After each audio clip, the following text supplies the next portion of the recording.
involved in the OIF or OEF, but I did serve during those times. What was your branch of service? The Marine Corps. And what was your highest rank achieved? Sergeant. And in what general locations did you serve? Parris Island, South Carolina, the Lejeune area of North Carolina, 29 Palms, California, and then Virginia Beach, Virginia. So, when you enlisted into the military, where were you living at the time? I was living in Bristol, Connecticut. Okay. Do you recall the date in which you enlisted? I enlisted on January 13th, 2011. I was still a senior in high school at the time, and I guess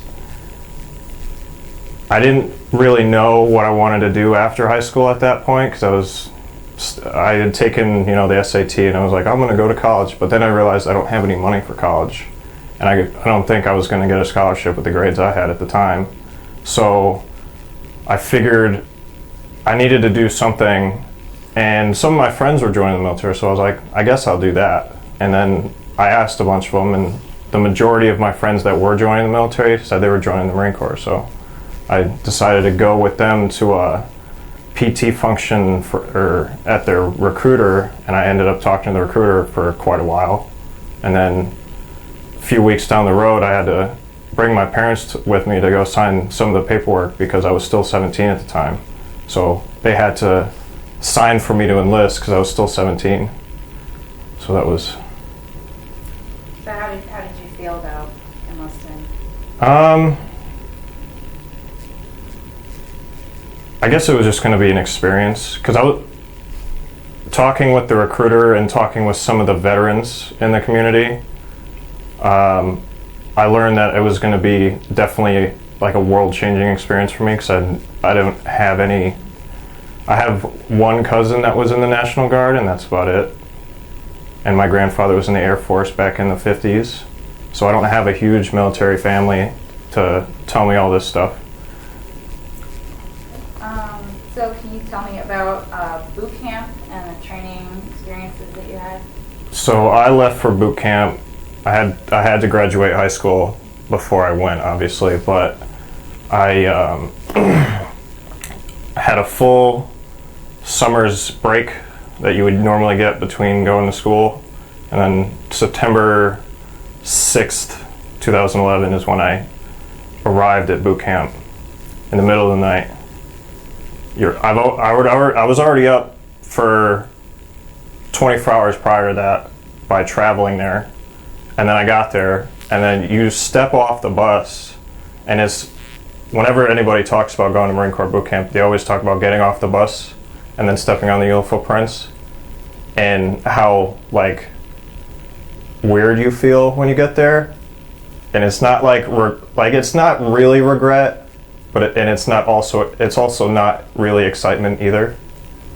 It's kind of some weird middle ground. So how did you get through it? I had a lot of people tell me that it's not all physical, even though there is a lot of physical stuff that you do there. That it's mostly mental. So I kind of just try to keep my wits about me, I guess.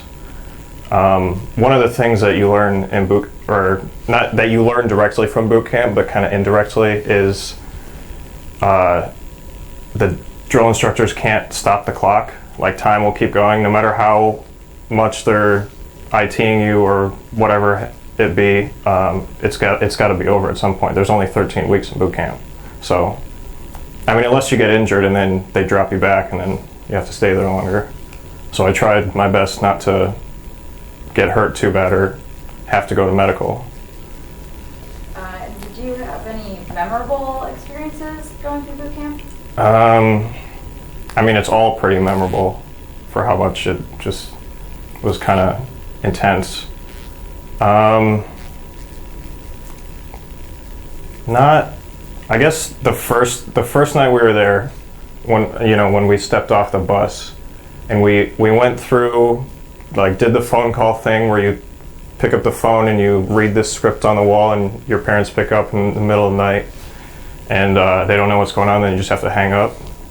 But we did that, and we went through the processing. We put our first uniform on, and then me and 3 other guys that were like weren't as quick putting on our uniform were kind of late to meet our like platoon that we were put in, like down on the road or whatever. So we got lost, and we were running around the first night of boot camp, had no idea where we were, what to do, and then we eventually found a drill instructor, and he yelled at us pretty bad, but he pointed us in the right direction, which is good. Other than that, I mean, I guess it was pretty normal boot camp. You know, do all the training stuff. What kind of training did you have, like weapons or? I mean, it's definitely a lot of physical training. You learn MCMAP, which is the Marine Corps Martial Arts program, like just the basic stuff. You go to the rifle range, learn how to shoot. It was the first time I've ever shot a weapon. I didn't mind it. It was actually pretty cool. And then you go through like some combat training stuff. And then you also learn a lot of drill, which is like the basis of all Marine Corps training is close order drill stuff. So learned a bunch of that. Wasn't very good at it. Kind of hard to take a 12-inch step when you're 6'5". So very, very difficult for me to march in formation. But anyway, yeah, and then yep. So that's basically it. And then you graduate. So where did you go after you graduated? After I graduated, I had 10 days boot leave, go home, have like a welcome home, you're a Marine now party, and then for the rest of the 9 days, I don't know what I did. I just kind of hung out at the house. And then I got all dressed up in my alphas to go check in to Marine combat training in Camp Geiger, North Carolina. So what were your first impressions when you arrived there? When I got there, because I went to the airport and then I saw a bunch of the guys that I was in boot camp with. We get on the plane, we fly to the airport down there, and then we get on a bus to the base because they're waiting for us to arrive. They know we're coming. By that time, it's like maybe 8 o'clock in the afternoon at night or whatever. And they do a quick check-in with us, just check our paperwork and stuff like that. And then they put us in a temporary, or like one of the barracks there. And the next morning we get up and we get information for them to like basically dole out what platoon we were going to be in for our training.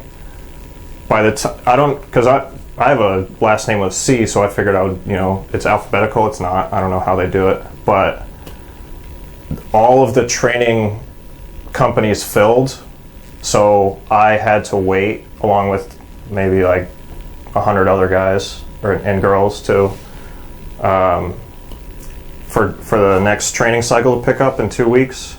So you could either go to, I forgot what acronym it is and what platoon it was, but it's like just a holding platoon where you just sit in a barracks all day and you like police call and do just real boring stuff. And then there was another detachment that I got assigned to called Camp Guard, where you patrol the base as privates and PFCs. I don't know how they thought that was going to work. I don't know what they thought we were going to do if we like ran into somebody that was misbehaving. And we had radios on us, but you would think, let me put this back on. You would think, they'd have PMO for that kind of stuff. But yeah, I was there for 2 weeks, and that was probably like the weirdest culture shock ever after boot camp. Because you get to Camp Guard and it's just like, all right, wake up at whatever time your shift starts, and then that's it. Like there's no PT or anything like that. I think it was just the people running it didn't really know what to do either. So I was there for 2 weeks, and then I got picked up in an MCT company. Forgot what company that was or what number, anything. And then MCT lasts a month, 4 weeks, and you just learn stuff. We learned all different types of weapons, that like crew serve weapons, stuff like that.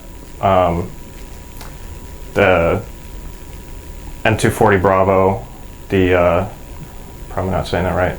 The 249 saw, threw a hand grenade, shot a fake AT4, and then we did some other firing, because in boot camp you only do the known distance shooting, which is table 1 and 2, but in MCT they have you do the other tables, even though they've changed it all now, so it's all different.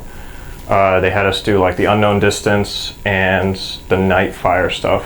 And I have a funny story about night fire too, because when you're there, for a lot of the training events they give you blank rounds, and you put this thing on the end of your rifle so that when the blank round shoots off, since there's no projectile, it traps the gas at the end and sends it back, so it'll cycle another round.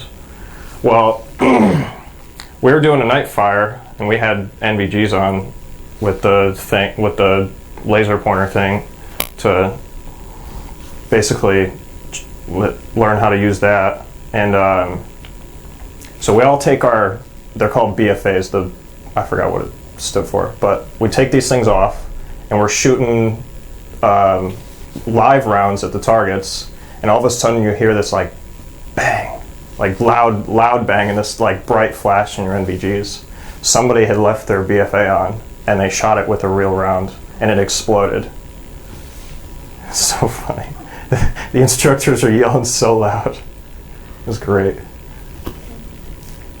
So that was all training, right? That was like another level of training. So after that, did you go to do more training, or did you go to your station? When we graduated from MCT that day, it rained that day on the graduation day, I believe, and they moved the graduation inside.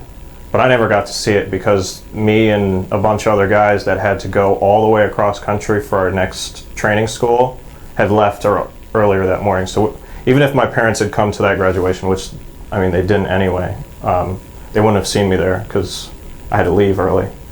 So we left that early morning, got on a bus, went to the airport, flew all the way across country. We landed in LA, I believe, not San Diego. So we land in LA and we wait at the USO for maybe an hour, and then we get on another bus and we drive 3 to 4 hours into the desert to go to 29 Palms, California. And originally when I heard 29 Palms, California, I thought it was going to be a really nice place to go, real tropical place. Oh, it's in the middle of the desert. It's just like, you get to the town of 29 Palms, and then it's another 20-minute drive on this long desert road to the base. And then, so we get to the base, it's like midnight. Our orders say we're supposed to check in at like 16:30. It's impossible. So it's like midnight, and we get off the bus, and they put us in a temporary barracks. We're in this barracks for, I think, like a week. It's like the introductory platoon or whatever for all the incoming students. And it's all the incoming students too, so the school that I went to is called Marine Corps Communications and Electronics School, MCCES. And there's 3 companies, or there were 3 companies. I think they're battalions now. I think they've upgraded or something. But at the time it was Alpha Company, Bravo Company, Charlie Company, and all 3 of those have specific MOSs that they cater to. So when I first got there after the introductory platoon, where they basically give you a rundown of what you're going to be doing in your schools and all the safety stuff on base, like the driving certs that you need if you have a car. To drive on base, you need a certain like course that you have to go through. And so after that, I go to Alpha Company for basic electronics course, which is 3 months long, and that basically just teaches you exactly what it says, like AC and DC circuits and things like that. But that, for the rest of everybody, for Bravo Company, if you went to Bravo Company, it was, that's all like your field radiomen, all the O6s, all the data guys, they go there. And it's like, Bravo Company is the biggest company out of all of them, mostly because of the O6, I want to say 41's the field radio operators. I don't remember the MOS exactly. God, this thing keeps falling off.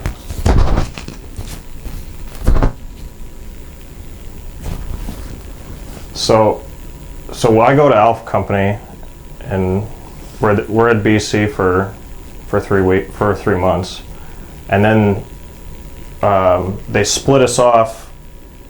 I guess half of us, I don't know how they split it up, and I don't think it was by grades either, because I saw some really stupid people go to some really smart MOSs, I think. Half of us go 2800, which is like ground side communications repair, and then the rest of us go 5900 to the air wing communication side, which is where I went.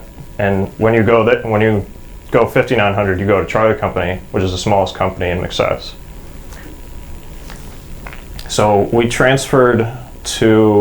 went down the hill to Charlie Company, and when we got there, apparently Charlie Company had gotten in trouble the week prior. So they were like field daying the barracks on all day Saturday. And when we talked to like the SDO, staff duty officer, yeah. We talked to him, and he's like, well, you guys just got here, so you just stay in your rooms and be quiet, basically. And then we formally checked in to the unit the next day. But then we were waiting for our class to pick up, because the class that I transferred to is called the Air Defense Systems Technicians course, ADSTC, where I learned how to basically do my regular job. Well, parts of it. So we waited for maybe like 2 weeks, just waiting around. We'd go to the classroom where the other classes had already picked up, and we just kind of hang out and bullshit all day. And then, I think we'd PT a few times. And then when we did pick up in classes,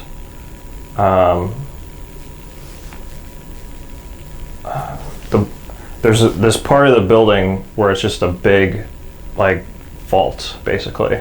You go through this vault door and they, like, type in the code and be all secretive. But you go into this building, and when they told us what equipment we'd be working on, like, I'd never seen it before.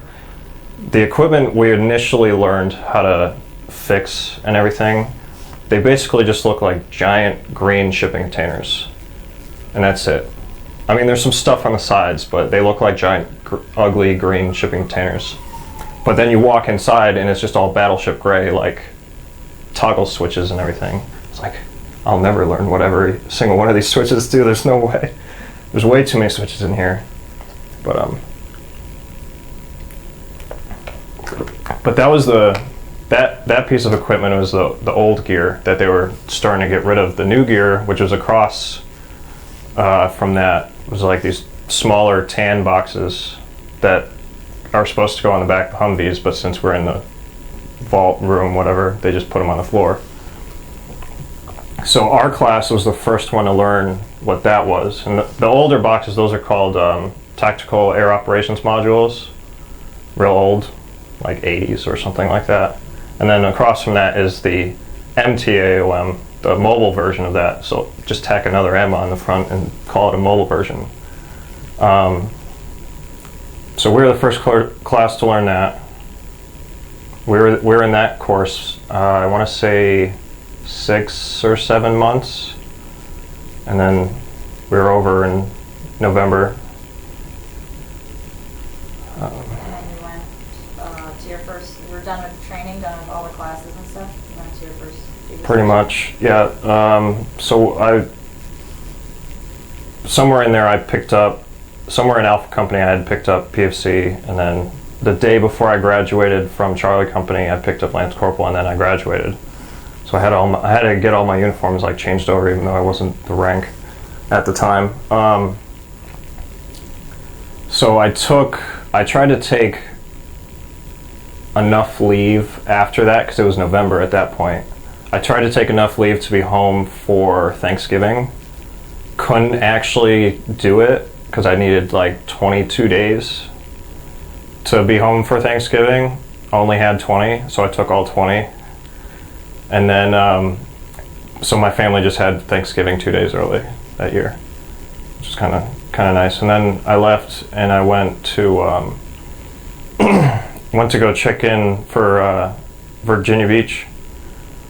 And funny story about getting stationed at Marine Air Control Squadron 24. So that unit is a reserve unit, and I'm not a reserve Marine.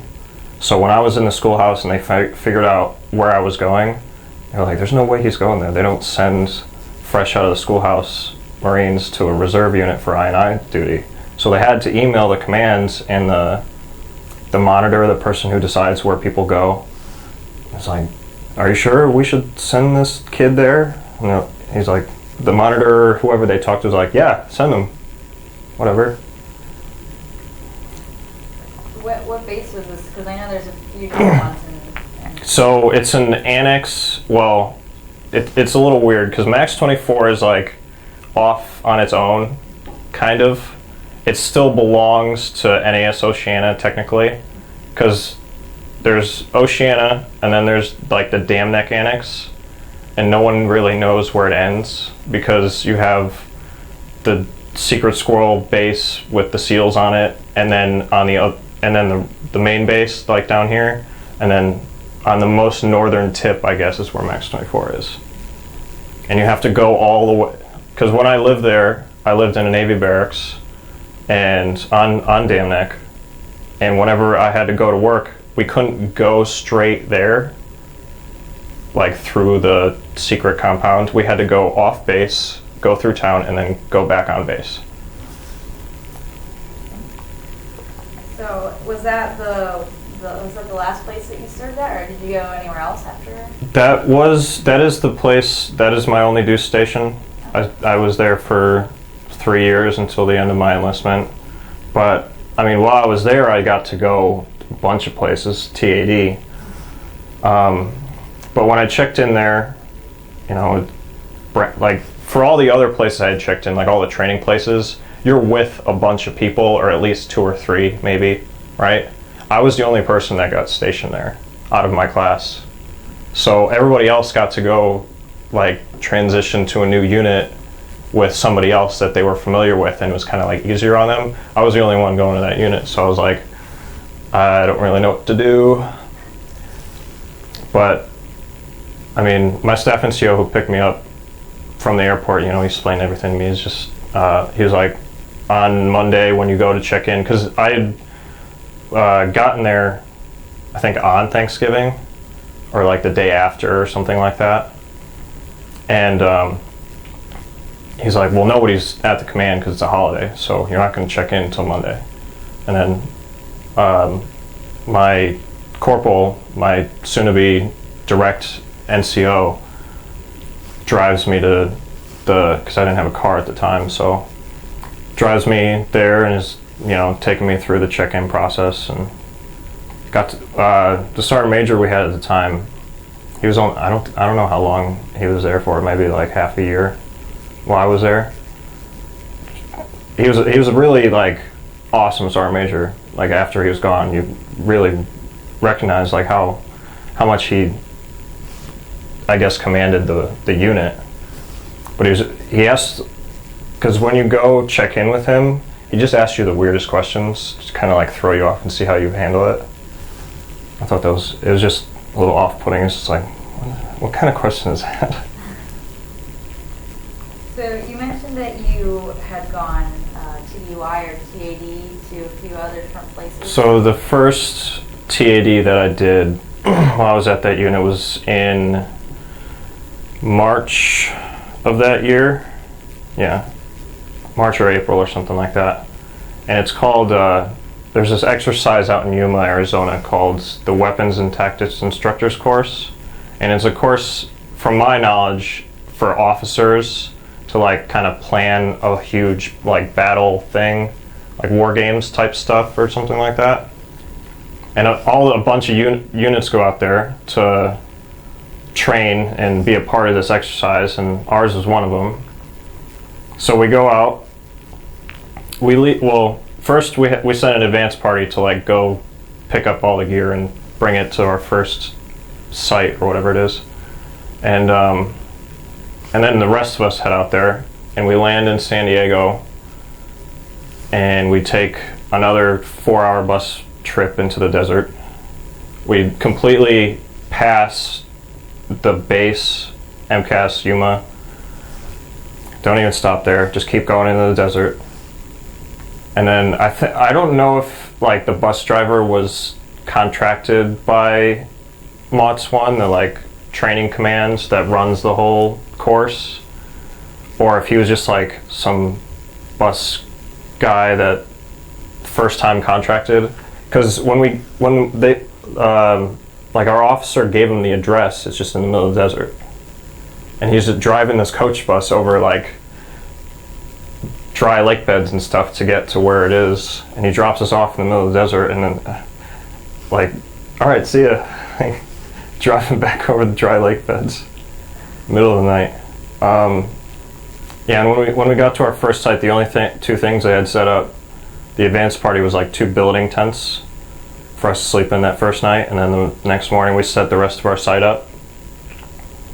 And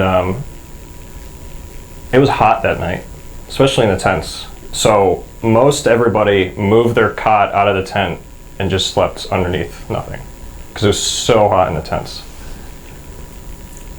But then the next day we woke up and then just started setting up our site, which, because we're a air control squadron, that name sounds kind of weird.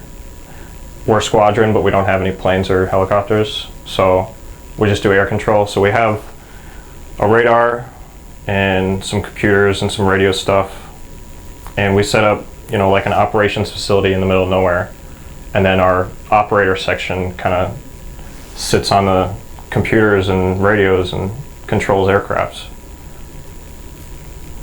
So was your job, it sounded like you worked with electronic equipment. Were you basically maintenance, or? Yeah, I was in the maintenance section. This section is tactical data systems. So what we worked on was basically the main nervous system of the whole operation. I know radar would like to think that they're the main portion, and if any of the radar guys that I worked with see this, they're not. They're important, but they're not that important. But because we can just get by just fine without them. But they'd set up the radar, and then we'd set up all of the radios and all of the communication equipment, all of the equipment that would take the radar data and process it, and then give it to the operators so they can like tag aircraft and then process it again. And then we had another piece, a radio that would send all the data to like other agencies, which is what our mission was basically just to relay our information to the other agencies that were out there. So it sounded like you stayed in the U.S. You didn't go overseas at all? Actually, I did. I went. One of the other exercises we did it's called Talisman Sabre. It's a biannual exercise with the Australian Navy or Australian Army. So that was in 2015 that we went there. It was the whole month of July. We spent. It wasn't our whole unit either. It was an augment, because our unit doesn't have enough money to go places the whole thing usually. So we augmented another max unit that's stationed in. Drawing a blank right now. Hold on. They're stationed in Okinawa, Japan. So we go to augment them in Australia. There's like 11 of us. one captain, one staff sergeant, a sergeant, and like a handful of corporals and a handful of lance corporals. I was a corporal at the time. So we go out there, and that's the first time I've ever flown internationally. It's kind of weird, being on a plane for 16 hours straight. But they had good food on that plane. Gotta hand it to the Australian flight, the airline company. Yeah. So when we're traveling there, well, let me give you some backstory to this debacle of traveling there. So the thing is, if you are military and you are under military orders to go like support another or army or whatever in another nation, you don't need a visa or a passport to go. You just need your military orders. Well, when we were in Norfolk trying to get on the plane, or trying to even leave the baggage area or the check-in area, they wouldn't even let us leave the check-in area or get into the airport, because they're like, you need a passport and blah blah blah. And we're like, no, we don't. So we had this whole phone thing to like, hey, call the embassy in Australia and do this and do that, like trying to get on the flight. And then after because we got there like 3 hours early to the flight, just in case. And thank God we did, because we would have missed our flight. We were there for an hour and 20 minutes trying to just get through checking in. So we get on that flight and we fly to JFK to get on the international flight. And again, we had the same problem. We already traveled, I mean, it's not that far, but we traveled this far. We're getting on this plane. So when we get on the plane and we travel across the country to LAX, because they have to refuel the plane. And we didn't have any problems there because we didn't have to go through any checkpoints or anything like that. And then we fly all the way across the ocean we land in Sydney, Australia. I got to see the Opera House from the window of my plane. That's it. And when we landed, we're all supposed to get on this flight, but it had already left. I think there was like because we were trying to get through customs too, so it kind of took us a little while. So there was one plane that was leaving like right away, but it only had 3 seats like left. So they gave 3 seats to us, and then our captain like picked out 3 people, and it was the staff NCO, me, and I think it was one of the lance corporals or one of the other corporals, I'm not sure. And I was like, dang it, I missed, because the other group, the next flight was 8 hours away. So that group had like 8 hours to spend in Sydney and go see all the sights and stuff like that. I was like, dang it. At least I got a picture of it out of the window of my airplane, I guess. So we fly up to Darwin now, and we land in Darwin, and because the staging base is there, it's called like Berrima or something, Berrima Army Base, Australian Army Base, and they send out somebody to the airport, they had a booth there at the airport with like an Air Force person and I think an Army guy or a Navy guy there, checking like who are you with, like how many of there are you, and then they'd call the base and send somebody with a van to pick everybody up and bring them back. Like, well, there's only 3 of us right now, and the other 8 will be here whenever they get here. So we go to the base, and you get there, and there's just all of these tents. I mean, I think it was like 10 by 10, so there was like 100 tents. So we just dubbed it Tent City. It's just tents. And then there was a big like awning thing where you ate food. That was like the mess hall, and it was all catered too. It wasn't like military people giving you food. It was like catered, so it was really good. And so we're there, and we wait until like 11, and when the rest of the group gets there, and then we find out that since we missed the first flight, and we can only get 3 on the other flight. That first flight, if we had made all of us on that one, we would have been in the training area that day, because the buses left earlier that day to go to the training area, which is an 8-hour bus ride to the training area.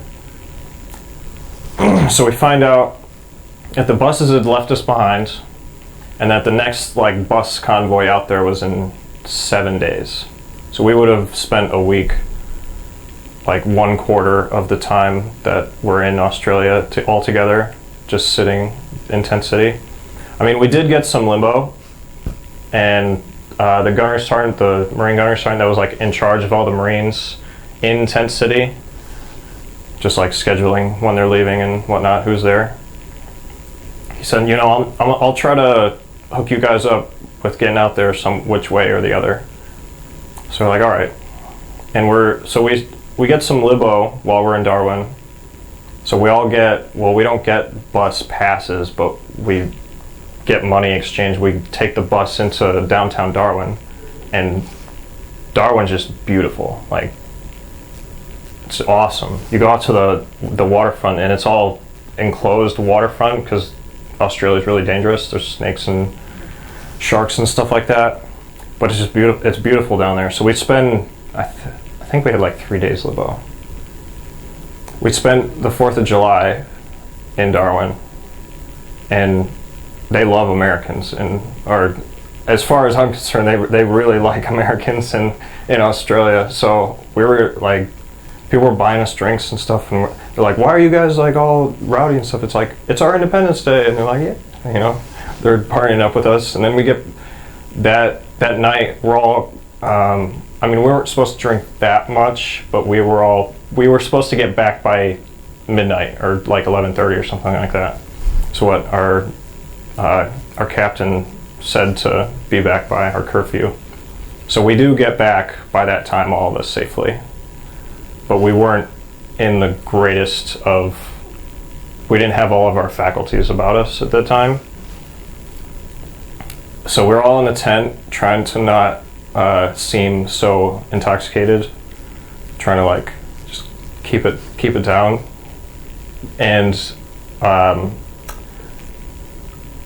I think the staff sergeant comes in.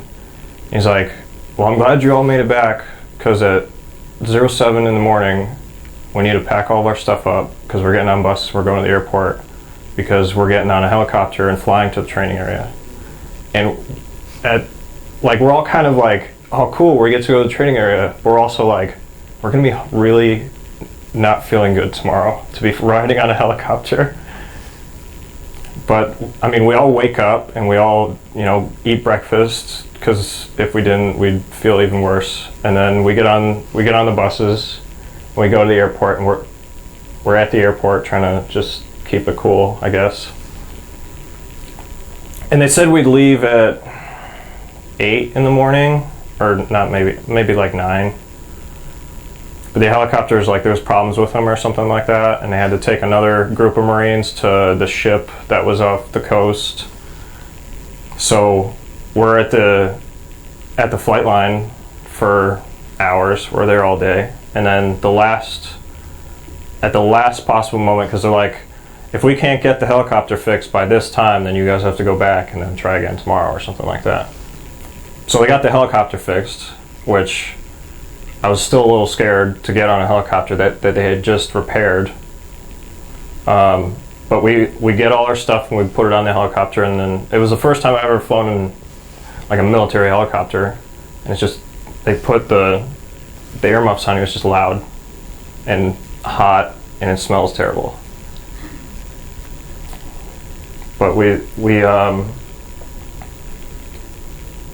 get hydraulic fluid all over all of our gear, because the thing just leaks hydraulic fluid.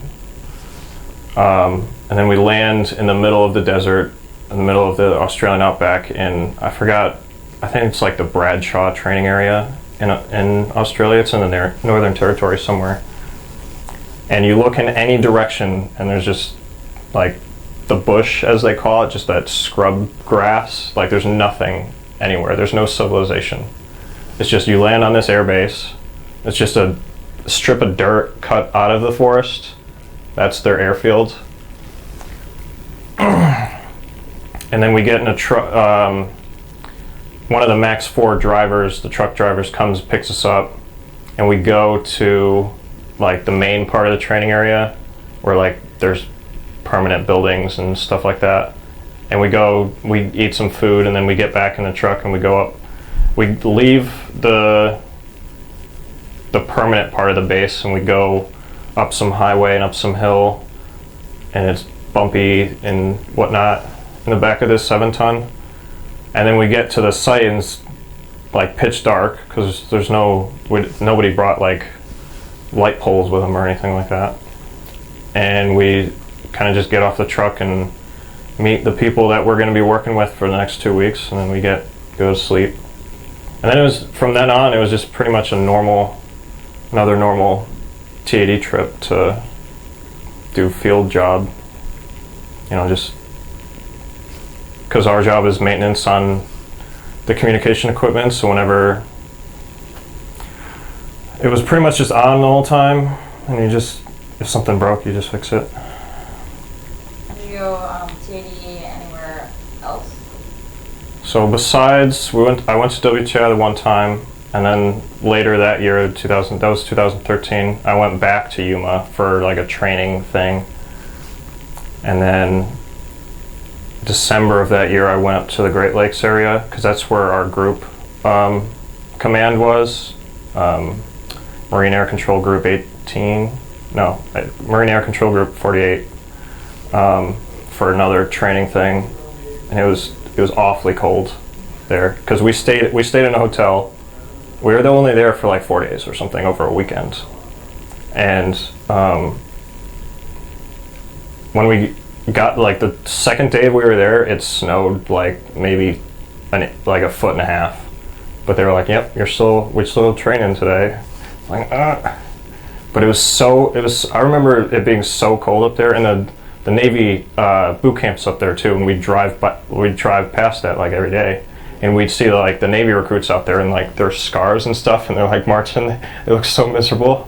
But we'd like leave the hotel, and I remember getting a coffee every morning and driving to the headquarters of 48, and then we'd have to walk to the back parking lot where the shelter was, where the class was, and by the time I'd walked from the van to there, my coffee was like ice. Awful. But we were only there for 4 days, so it wasn't too bad. And then 2014, I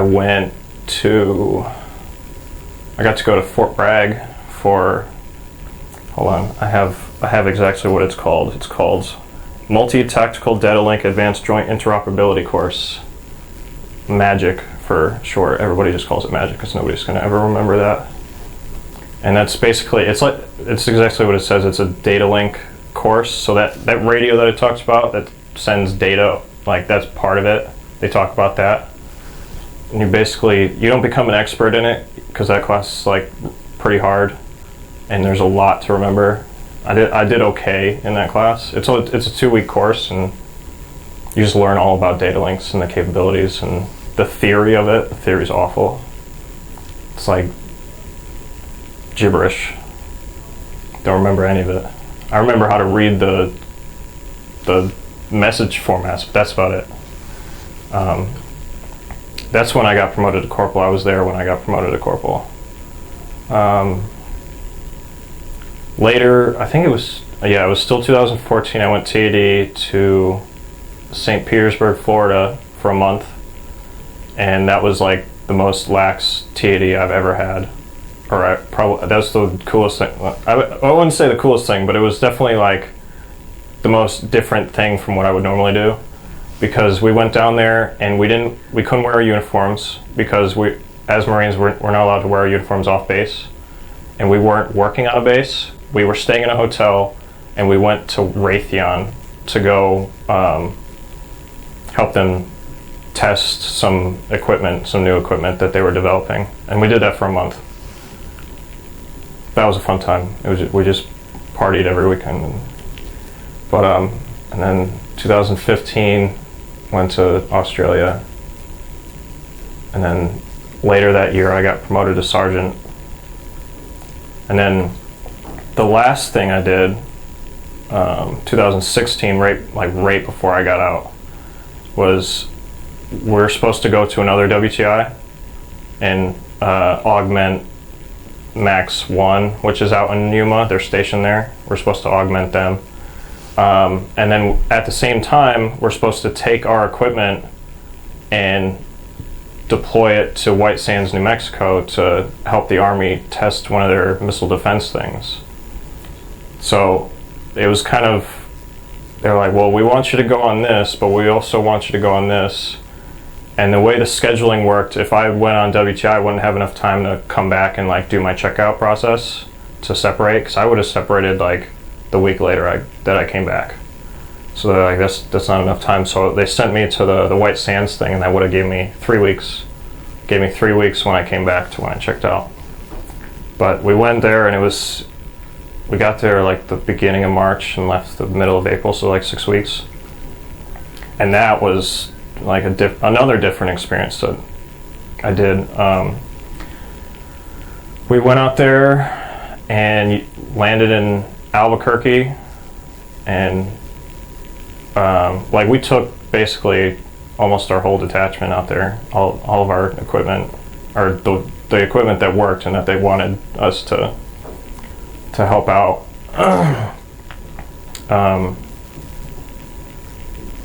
So we went out there, and the advanced party had moved all the equipment out to the missile range, the White Sands missile range, because that's where all the testing was being done.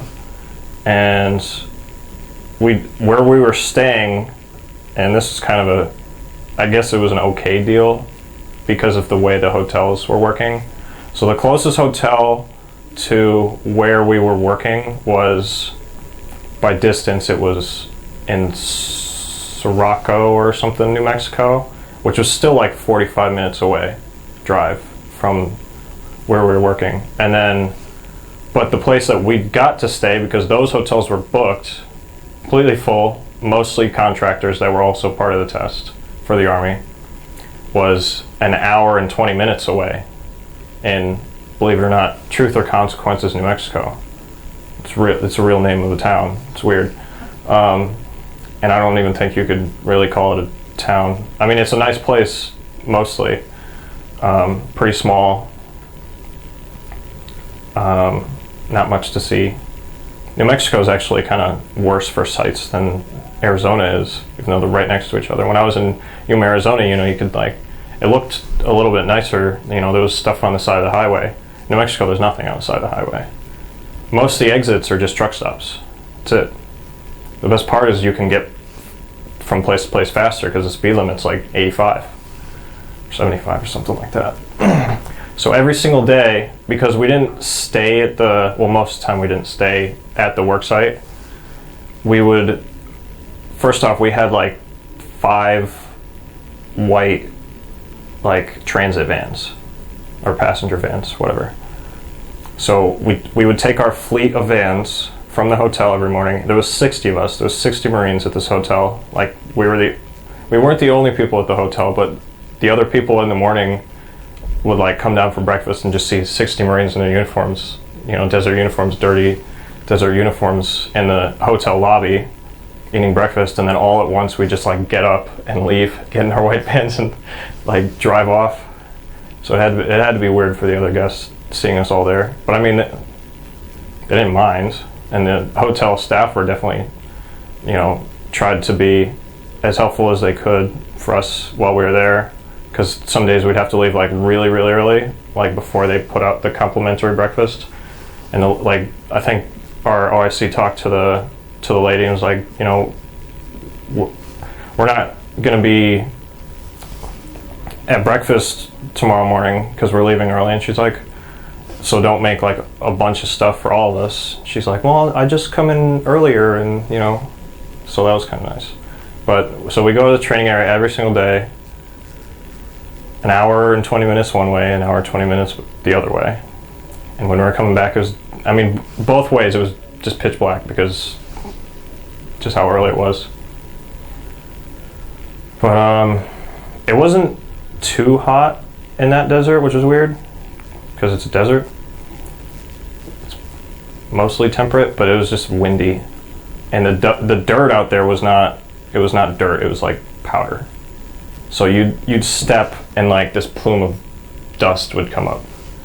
So when the wind picked up, it was just zero visibility, and it sucked to breathe. Like you'd go back to the hotel, and I mean it's nice that we got to stay in hotels and stuff like that, compared to some of the other guys that served during that time and their terrible accommodations. But we you get back to the hotel and you take off your uniform, and now there's just a sandbox in your hotel room. And we try to like clean ourselves up a little bit for the hotel maids and stuff. Like we didn't want them to deal with all this whatnot. But we were out there with our equipment to help the Army test their new missile defense system. They just came out with a report from when we were there, I think this year. Because our system is better than theirs, and it works, and their system sucks. And you can read it right in the report, so I'm not saying anything that's not already known. Because by that point in my career, I'd become basically really, really knowledgeable in that tactical data radio and all the communications stuff. So I was basically saying, well, that's not going to work. We need to do it this way, or you can't do it that way because it goes against such and such order. One of the things that I picked up in my service before that time is I worked a lot with like cryptographic material.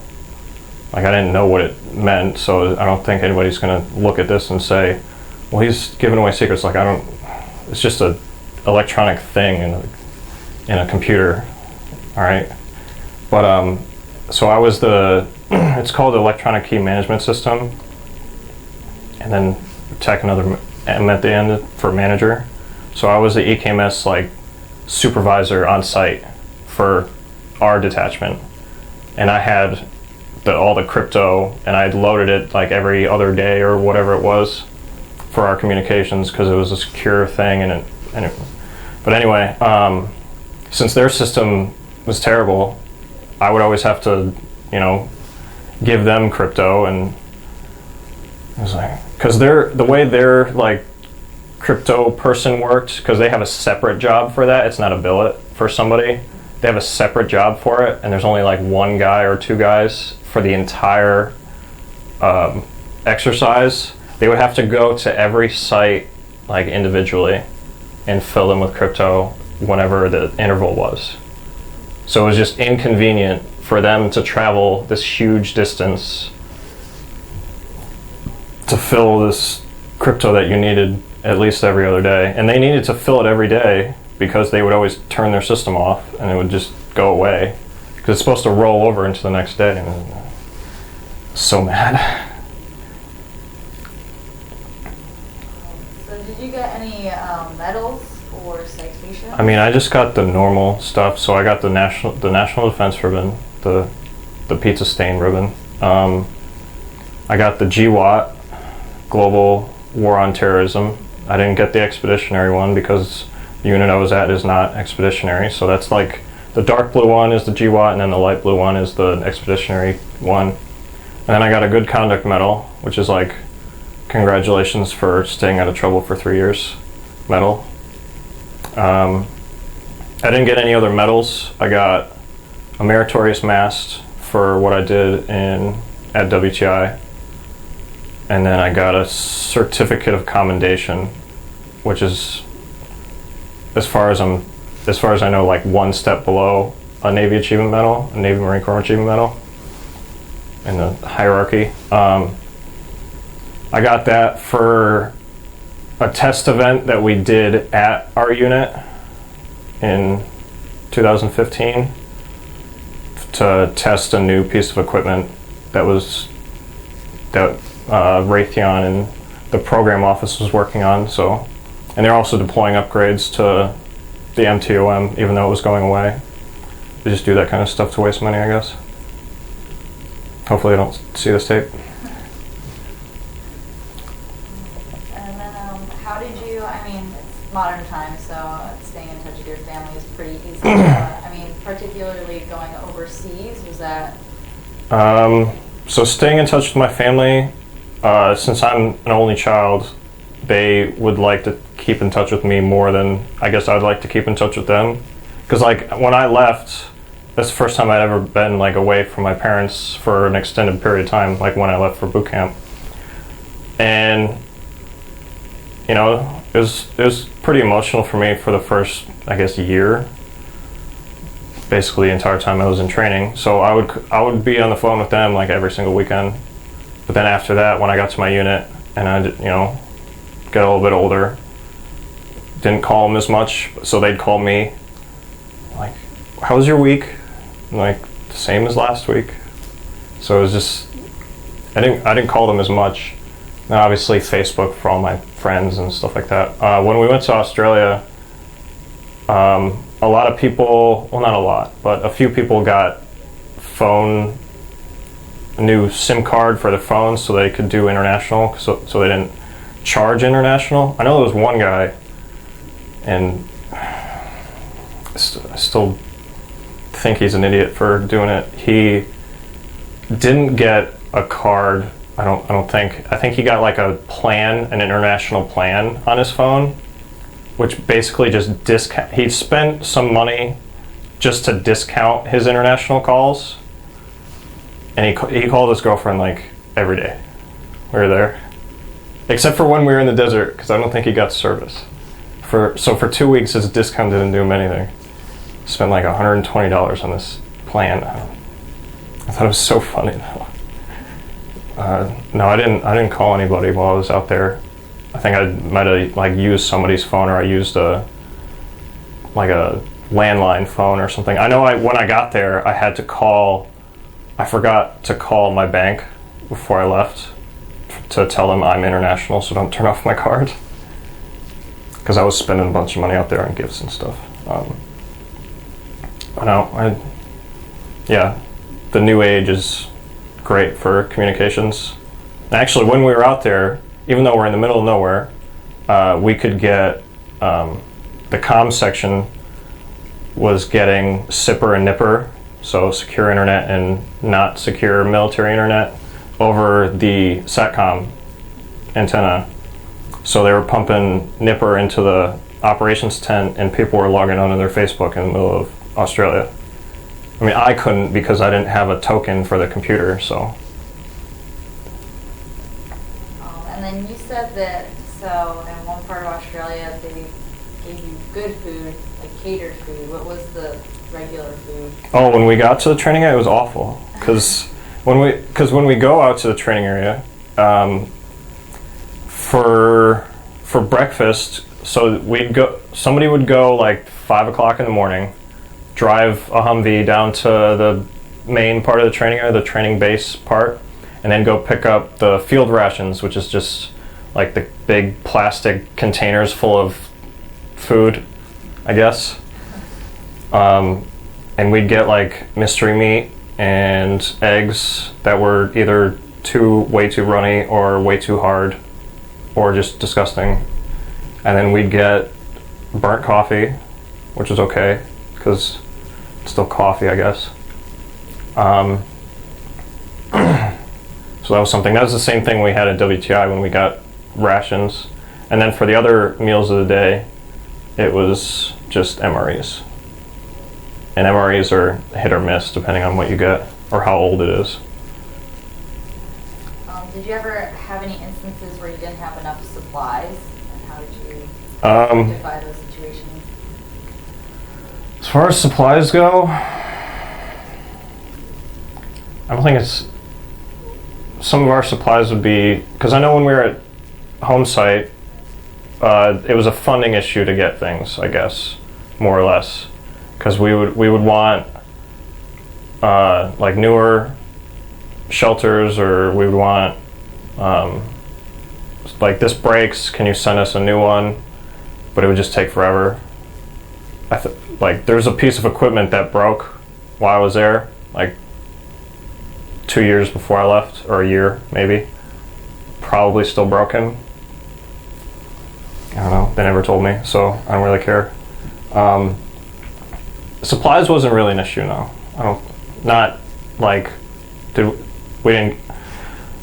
We never not had enough food. We didn't need ammunition because that wasn't part of, the job. No, kind of just made do. Did you ever feel any pressure or stress, and how did you deal with it? I mean, there's stress with everything, I guess, but I mean, since I was just a maintenance in the Marine world, they'd call it the infantry would call it a pogue, but I had a pretty cushy job for being in the Marine Corps, and I was also in the wing, so that's another level of kick my feet up on the desk and relax kind of thing. But I mean, there was stress to just within the Marine Corps, there's stress to just be like perfect at everything. So being in a small shop, like a normal active duty shop at an active duty unit had like maybe 30 people in it. Our shop at Max 24 had like at most like 9 people in it at one time. So you definitely had a lot more responsibilities to do, because you had the same amount of responsibilities that an active duty unit had to do, just with way less people. Until the reserves came in, and then it was even more responsibilities with people who didn't know what the hell they were doing. I mean, some of the higher reservists were all right. They could get by because just they've been in for so long, they knew what they were doing. But all the junior ones were like, it was like talking to them right out of the schoolhouse again. It was awful. So you'd have to deal with that, and then you'd have all these other collateral billets to do, and you had to keep the same schedule, the same maintenance schedule as everybody else in the Marine Corps. So, I mean, we got by with the amount of workload that we did. It's just boring, I guess. So do you recall any particular funny or maybe unusual events? I mean, there's definitely a lot of funny events, I'll tell you that much, but I don't think there's a lot of them I just don't want to cover, I guess. Just a little too far out there. Definitely, well, since I stayed, I was living on because there was no Marine Corps barracks unless I went to like Camp Allen, whereas there was a whole Marine detachment there, which is another like 20 minutes away or something. Or 40 minutes, I don't remember. Since I was staying on a Navy base, stayed in Navy barracks, got to meet a lot of like the Navy students that were there, because I think it was the student barracks for like, I know a lot of my friends are FCs, fire controlmen, and GMs. I don't know what that stands for anymore. But I got to meet a lot of those guys. Really cool. Had a lot of fun nights in the barracks courtyard, just shooting the shit. Another thing about the Marine Corps is you have the Marine Corps Ball. So those are really fun time. You see everybody just kind of let loose and do their thing. So that's pretty funny. Fun time surrounding that.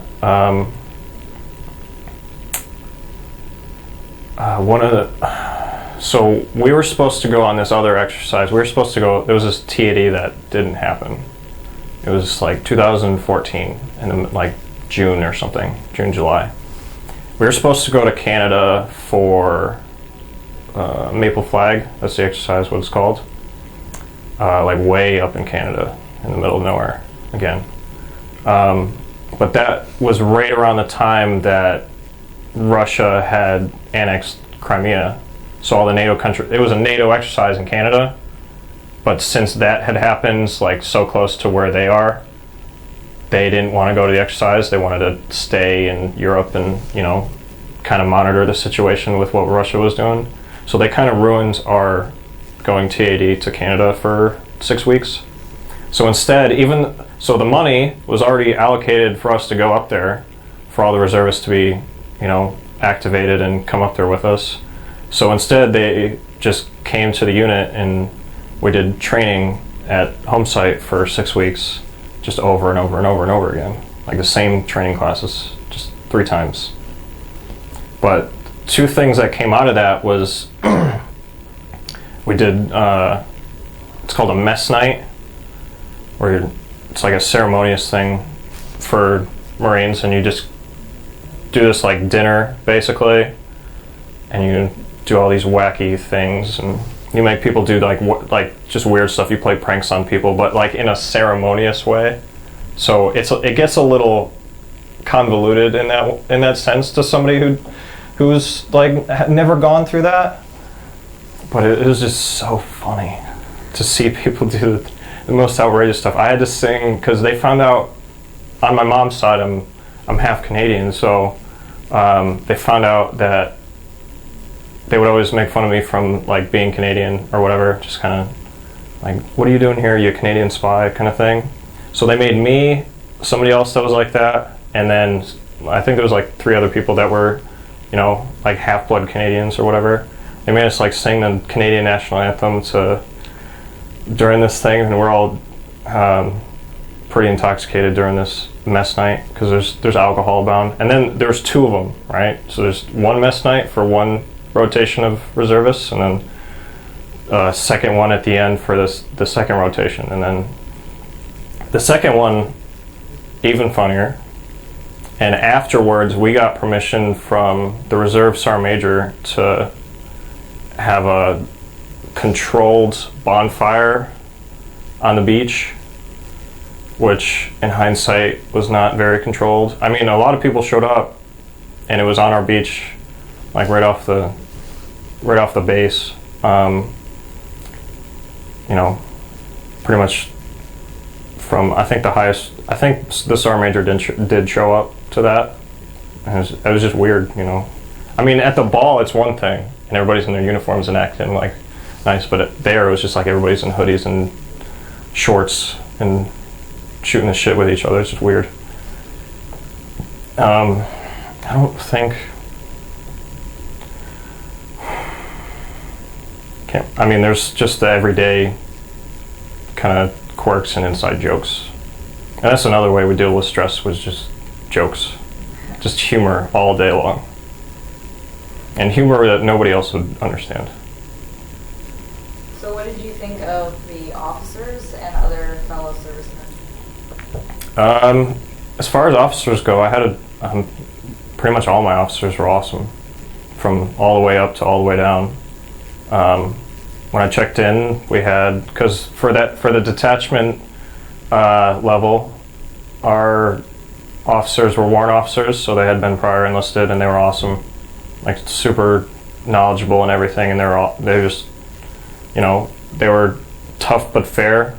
So if you screwed up, you know, they were tough on you, but I mean, they never yelled or anything. They weren't like jerks about it.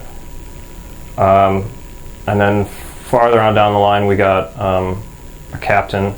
He's awesome also. He was the operations officer, or I don't exactly remember what his title was, but super cool guy. He was the one who took us to Australia and to New Mexico.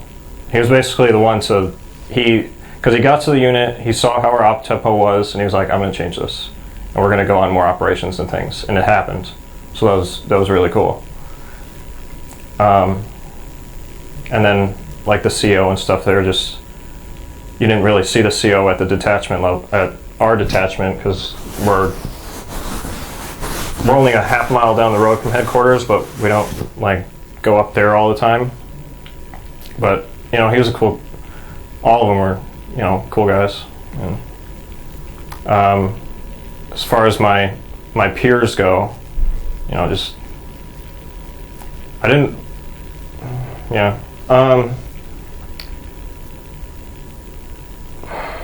Yeah, I guess they were just kind of one and the same. Everybody was a character, right? So everybody was from somewhere else, and we all kind of worked together very well, and we all shared our experiences and stuff. I don't know. Still miss I miss some of them, and if they ever see this tape, they know who they are. Well, they may think they know who they are. Can't wait. I'm not going to tell them. So where were you when your service ended? So do you remember the day that you were discharged? I got back from New Mexico, and then I did my checkout. basically the day I got back, I was like, here's my travel reimbursement for New Mexico. Also, give me a checkout sheet. And I started my checkout, did all my medical stuff, and that last week, or when I got back, I talked to my warrant officer because he didn't come out to New Mexico with us. Talked to the warrant officer, and I basically said, so what do you want me to do for the next 3 weeks? It's like, just, complete your checkout and just kind of do administrative stuff. I don't want you to do anything major. And then the last week we were supposed to do it's called the 101 Days of Summer brief thing to like talk about the dangers of summer and barbecuing and jet skiing and stuff like that. And I had a medical appointment that day, like later that day. I was like, sir, should I go to this? He's like, I don't care. I don't care if you go. I'm like, all right. So, I mean, I did go, but that's only because the barracks is like right next to where it was. So I walked over there and I sat down, and then like 20 minutes later I left. I was just like, I put my name on the sheet and then I left. Then I went to medical and I spent the rest of the day just hanging out. And then the last day I was there, had my going away dinner type thing, and my shop, the guys in my detachment, they all pitched in and made me a shadow box for my service. So that was really cool. Still looks good in my kitchenette area. So, and then the very next day, my plan was to leave the very next morning, like early, to get home, because it's like an 8-hour drive with my car packed with all my belongings, because I lived in the barracks, so I didn't have enough stuff for a moving truck. But that didn't happen because we left the restaurant where we had my going away dinner, and then we went to the ocean front, and there's bars on the ocean front, so kind of got a little wild. Last hurrah with all the guys. Didn't wake up until like 10 the next morning. Went to breakfast, and then I left at like 2 in the afternoon. So I got back home at midnight or 1 in the morning. What was it like coming back home? How was your homecoming like with your family? Homecoming was, well, I didn't tell my best friend that I was coming home. My best friend of like 5 years, 6, 7 years. Didn't tell him I was coming home until like later that week, so he had no idea I was home. And it was his birthday too, the following day. So I showed up to his birthday party, and he was like, who are you? What are you doing here? But coming home was, I mean, as far as like, my family had like a, welcome back kind of party a few weeks after I got back. And it wasn't anything more special than all the other times. Like, I would go on leave, and I'd go home, and I'd visit my family. I mean, it wasn't that bad, because again, with technology, like, your family's not as far away as they used to be, like back in the day, because you can just call them up on the phone, or you can go on Facebook. And so, it wasn't super emotional or anything. It was just kind of another, like, I'm home on leave, but forever now. And so what did you do in the following days and weeks after your return? The following days, I kind of just hung out, I guess. Didn't do anything. Tried to look for a job, because I knew I had already known I was going to go to school on a GI Bill, and I had already started the process, applied, registered, and all this stuff. So I had all that set up, but I didn't have any I didn't have any work, but for like 2 weeks, I was like, I'm not going to find a job. I'm just going to like relax. And then I tried to look for a job, but I couldn't get anything to stick until until like December of that year, last year. I was just really bored. It was awful. It's like you get out and you're like, freedom, and then you sit on the couch and you like, I need to like go outside, do something, because I'm going to lose my mind just doing nothing every single day. Because you would get up at like 6 in the morning and you'd go to work, and then you'd do all your work stuff, and you'd leave at whatever time it was over, like whenever they said you could go home, and you do that over and over and over again, and then you'd have that routine, and it's great. And then you get home, and if you don't have something already set up, it's like, what do I do with all this time? You know, what am I supposed to do now?